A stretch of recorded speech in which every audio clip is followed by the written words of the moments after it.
Saudaraku Fit Hasan Sabila, darah mengental itu dari dua faktor ya utamanya, yaitu dari gula dan dari kolesterol. Itu dua itu ya Pak ya, kolesterol dan penderita gula. Ini yang bisa membuat kental. Seandainya Bapak membuat minuman air putih gitu Pak ya, air putih. Di dalam air putih, 1 gelas air putih, kemudian gulanya 1 kilo. Lihat Bapak kekentalan airnya. Penderita gula begitulah kentalnya. Tumpukan-tumpukan gula bukan lagi 1 kilo, mungkin berpuluh-puluh kilo, beratus-ratus kilo yang membuat darah itu menjadi kental. Begitu juga kolesterol. Kalau kita menaruh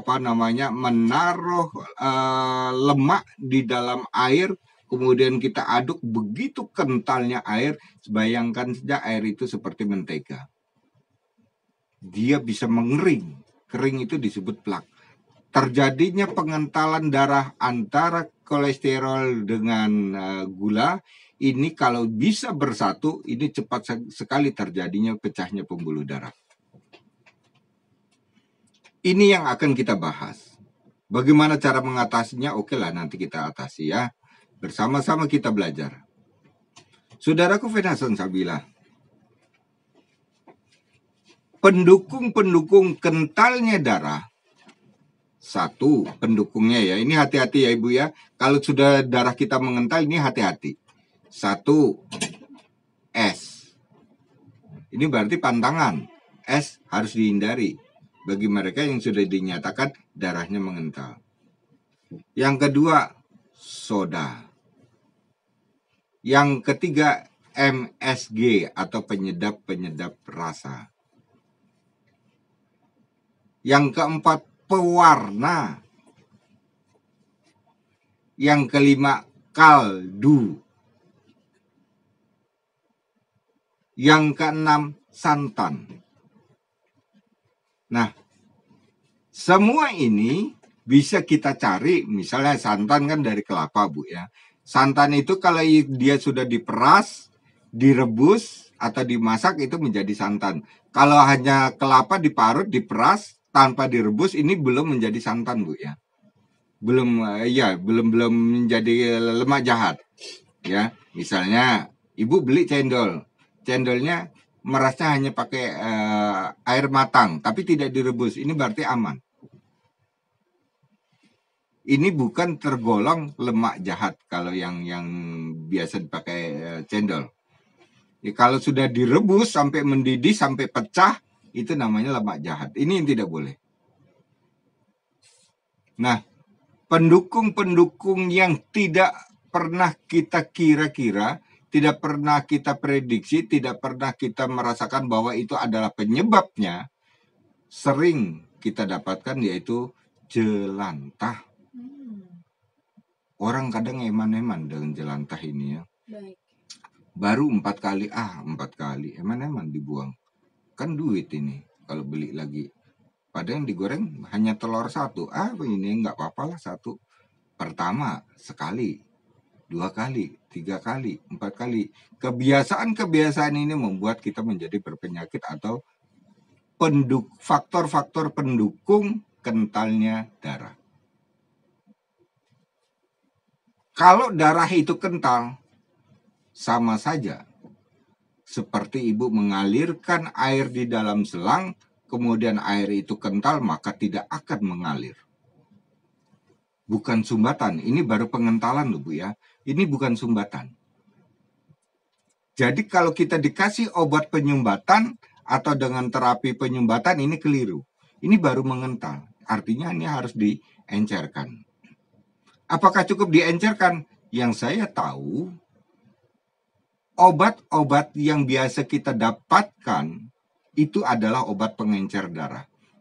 Kalau hanya diencerkan saja, maka sirkulasi darah masih berada di dalam metabolisme.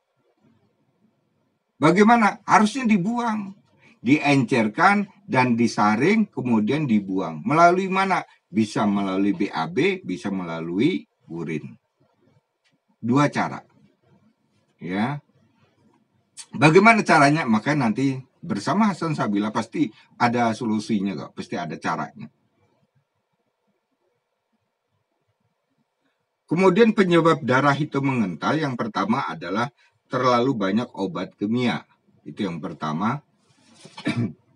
Jadi Bapak dan Ibu, kalau sekarang sudah obat-obatan terus ini bisa mengakibatkan darah itu mengental. Ya, itu obat kimia. Yang kedua tadi sudah saya singgung kolesterol. Yang ketiga adalah sudah saya singgung tentang minuman bersoda. Kemudian kerusakan fungsi pankreas. Pankreas ini memang dia selain dia memproduksi gula, juga memproduksi lendir. Kalau lendir ini tidak bisa diproduksi oleh pankreas, maka darah itu menjadi kental. Nempellah lendir itu pada paru-paru atau pada tenggorokan. Datanglah dia kepada seorang pengobat, baik herbal maupun medis, mengatakan di sana, tenggorokan saya ini kok berlendir ya. Disedot lendirnya, diambil lendirnya atau diencerkan lendirnya, yang berarti ini tidak selesai. Yang rusak kan pankreasnya. Nanti tumbuh lagi. Terus begitu. Ini tanda-tanda bahwa kerusakan pada pankreas. Banyak yang mengkonsumsi kaldu, ini termasuk pendukung tadi sudah saya singgung, kemudian komplikasi dengan hipertensi. Komplikasi dengan hipertensi ini yang berarti si penderita sudah penderita gula, ada kolesterol plus hipertensi. Ini cepat sekali darah itu mengental. Saudaraku fan Hasan Sabila, kalau ini bersatu, jangan salahkan bagi seorang pengobat. Kalau dia bertanya kepada seorang pengobat, Pak, kenapa ya darah saya, gula darah saya, hipertensi saya kok sulit sekali untuk turun? Kenapa sulit? Karena darah mengental bersatunya ketiga penyakit tadi. Hal ini bagaimana cara kita mengatasi? Cara kita mengatasi bukannya satu persatu yang harus kita atasi. Misalnya diabetes dulu, hipertensi belakangan. Atau hipertensi dulu, diabetes nanti, dan kolesterol nanti. Tidak. Yang berarti harus kita cari jalan tengahnya. Karena kalau ketiganya kita berikan obat, ada hipertensi, ada untuk diabetesnya, ada untuk kolesterolnya, berarti jantung siap-siap akan rusak. Karena jantung ini kan mengumpat darah. Lagi bermasalah, darahnya kental. Karena ketiga penyakit, dikasih banyaknya obat, siap-siap jantung ini akan rusak. Bagaimana? Ambil jalan tengahnya, itu namanya solusi. Jalan tengahnya bagaimana? Jalan tengahnya kita ambil vitamin-vitamin tanin yang tinggi dengan vitamin B12. Ambil tengah-tengahnya. Kita ambil tanin yang tinggi. Tanin yang tinggi apa di situ? Kalau di herbal adalah keluak. Vitamin B12 apa? Vitamin B12 yang tinggi ada di biji salak. Berarti keluak dan biji salak ini bisa mengatasi ketiganya. Tapi kedua ini bukan jenis untuk mengobati diabetes. Bukan jenis untuk mengobati hipertensi maupun kolesterol. Ini saya mengambil jalan tengah agar ketiganya bisa turun. Ingat ya, ini bukan obatnya. Tapi saya menengahi bagaimana penengahan itu agar ketiganya bisa turun, bisa normal, bisa standar. Apakah cukup itu, Pak? Kalau di lambung rasanya nyeri, sebah, Ya tinggal kasih daun pace. Lambung pasti hubungannya dengan daun pace. Daun pacenya ambil 4 lembar. Selesai acaranya. Semua masalah jadi rampung. Kenapa kita bingung? Bingungnya kalau Hasan Sabilah tidak muncul ya. Saya sadar kalau itu. Baiklah, fan Hasan Sabilah.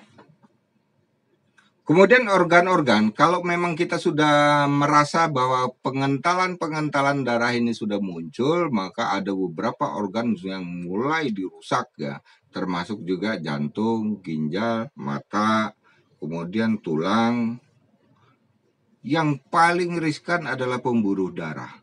Tapi saya sudah menyiapkan jika ini terganggu pembuluh darahnya, contohnya begini Bapak dan Ibu ya, kalau ketiganya tadi sudah mulai mengental, jalannya sudah berat, gedibel pada telapak kaki, leher sulit untuk menengok karena kencang, jalan tengahnya amankan dulu pembuluh darah. Itu jalan tengahnya ya. Pakai apa? Setiap pembuluh darah pasti pakai punggi. Maka saya senang sekali dengan punggi ini. Tapi jangan dipanggil Hasan Sabilah Punggi. Cukup aja Mia Kayu Manis gitu ya. Johnny Kencur gitu. Pak Hasan, kalau Pak Hasan gimana kalau Pak Hasan Sabilah Pasak Bumi gitu? Saya ketawa. Aduh, gitu ya. Ya. Oke, kita lanjutkan ya. Kemudian sasaran juga kalau darah mengental itu, mata menjadi kabur bahkan bisa menjadi buta. Otot dan saraf menjadi nyeri, lambung menjadi keras. Lambung, dia tahunya bahwa ini sakit lambung, padahal tidak, ini bawaan dari darah mengental. Ya, jadi nanti saudaraku kalau memang kok lambung saya sebah ya, makan aja nggak doyan, wah ini jangan-jangan nih penyakit lambung. Kalau kita memberikan obat kimia untuk lambung, ini semakin keras. Jadi bukan solusinya untuk itu. Bagaimana tipiskan pengentalan itu? Sekarang bagaimana kita untuk memproses pengentalan darah di dalam darah, di dalam metabolisme? Ya, darah encer seperti air, mengalir terus gitu ya. Kalau kita melihat air yang dipompa oleh mesin, ya seperti air mancur gitu, dia turun ke bawah, naik lagi ke atas, turun, itu adalah pompa jantung. Ya. Begitu jatuh diproses lagi, naikkan lagi, jatuh proses lagi, terus begitu. Itulah kerjanya jantung seperti itu. Tapi kalau ini terjadi pengentalan, maka kita lihat air mancur yang keluar pasti tersendat. Mesinnya jalan terus, normal terus. Lama-lama jebol juga mesinnya karena sumbatan tidak kita bersihkan atau pengentalan tidak kita bersihkan. Akhirnya rusak, aus. Begitulah manusia. Nah, bagaimana agar darah ini bisa mengental tidak mengganggu organ lain? Mari kita belajar sama-sama dan kita mulai akan membuat resepnya. Mari Bapak Ibu ya, ambil bolpen dulu. Jangan ambil kopi, Pak. Bolpen aja cukup ya. Kopi nanti ngundang saya. Ada camilannya ya kalau kopi nanti. Oh betul. Jadi nyatet ya. Tapi tadi saya udah diantar kok ke camilannya. Waduh, ini tiap hari Pak Hasan tuh cuma cerita tapi ya. Coba dicek. Baiklah Bapak dan Ibu. Resep untuk mengencerkan darah. Ya. Agar mengencerkan dan membuang endapan pengentalan tersebut. Endapan itu bisa dari gula, bisa dari kolesterol yang bergabung jadi satu dengan pendukung-pendukungnya tadi, perusak-perusaknya tadi, Bu. Ya, coba aja. Negara Indonesia pimpinannya hanya ada 2, presiden dan wakil presiden. Tapi yang mendukung presiden banyak sekali, Bu. Ada para menterinya, ada para camat, kemudian lurah dan sebagainya. Banyak sekali yang mendukung. Itu penyakit. Penyakit itu ada beberapa penyakit, misalnya ada 2 penyakit tadi yang bisa menyebabkan darah itu kental, yaitu kolesterol dan diabetes. Pendukungnya mempercepat ini kerjanya pengentalan, yaitu tadi ada soda, ada MSG, kemudian dan sebagainya tadi yang seperti saya ungkapkan di depan. Itu pendukung ya. Nah, bagaimana kita untuk mengatasi agar pendukung-pendukungnya ini aman, tidak terpengaruh, tidak akan merusak organ-organ lain, ya, mari kita basmi pelan-pelan. Ginjal, mata aman, jantung bagus, otot tidak bermasalah dengan sarafnya, lambung pun tidak akan bermasalah, kaki ngedibel bisa sembuh. Mari kita belajar sama-sama. Baiklah, kita mulai membuat resep untuk mengencerkan dan membuang pengentalan darah keluar dari metabolisme. Siapkan Bapak dan Ibu. Ambillah 3 biji pala. Ini untuk membuang, Bu ya. Pala ini adalah pasukan, kalau di dalam tempur ini dia pasukan senjata berat, Bu. Jadi tank gitu ya. Jadi senjata berat, dia di depan sendiri. Dia tahan bantingan, kalau orang Jawa bilang tahan bantingan, kebal dia. Ditembak aja tank itu tidak akan pecah, tidak akan tembus karena sudah dilapisi dengan baja. Nah, pala begitu dia mencari jalan untuk menghancurkan, untuk menipiskan, di situ kan banyak senyawa-senyawa lainnya, Pak. Ya, ada kolesterol jahat, ada gula yang berlebihan, kemudian ada obat kimia, ada kelebihan-kelebihan MSG. Musuh pala dia hancur. Itu baru pala, Pak. Yang maju, yang pasukan paling depan itu baru pala. Maka saya punya penyiar namanya Adi Pala. Adi Pala itu siaran jam berapa ya? Jam 8 malam sampai jam 12. Oh, jam 8 malam ya. Adi Pala. Itu semua nama-nama herbal kok sekarang itu ya. Hasan Sabilah aja yang belum menemukan namanya. Baiklah, kita lanjut. 1 pala. Jadi tadi ambil 3 pala. Yang kedua, karena sifatnya membuang, Pak. Membuang itu kan bisa melalui BAB, juga bisa melalui urin. Kita ambil yang bisa membuang apa? Yaitu daun putri malu. Jadi ada pala, daun putri malu ambil secukupnya. Ya. Pala 3, daun putri malu secukupnya, plus tempuyung ambil 5 lembar. Potong-potong, masukkan ke dalam panci. Tambah lagi 4 lembar daun pace atau daun bengkudu. Itu sifat pembuang. Ya. Untuk mengamankan, melapisi pembuluh darah, untuk mengamankan saraf, untuk mengamankan otot, dan pengerasan-pengerasan pada telapak kaki, maka yang kita berikan adalah pungge. Jadi ambillah pungge 5. Aman, Pak, jadi Pak. Sudah menghancurkan, terbuang, ini namanya betul-betul obat. Selama ini kita hanya tahu, saya sudah menggunakan pengencer darah sudah sekitar 10 tahun, Pak. Diencerkan, dia akan berputar di dalam metabolisme, tidak akan terbuang kentalannya. Kemana dia harus membuang? Jangan-jangan dia diencerkan masuk ke dalam pembuluh darah jantung. Jantung yang jadi bengkak. Gimana sih? Bener nggak nih caranya nih? Jadi bikin gregetan aja jadi. Jadi saya pinginnya, kalau kita ingin membantu bangsa kita, seriuslah agar bangsa kita ini selamat. Baik. Nah, jadi nanti setelah dihancurkan, diencerkan, dibuang keluar metabolisme. Nah, tumbuh-tumbuhan bisa kita racik, Pak. Kita tidak ada produk-produk yang instan, siap pakai. Begitu ada pengentalan, kasih pengencer, udah tanpa peduli dia pengencer itu mau terbuang kemana, akan menyumbat di jantung, akan menyumbat di mata, akan menyumbat di ginjal. Masa bodoh? Itu bukan gue yang sakit, lo yang sakit. Ini tidak benar. Yang benar adalah mengencerkan dan membuang, itu baru benar. Fen Hasan Sabila,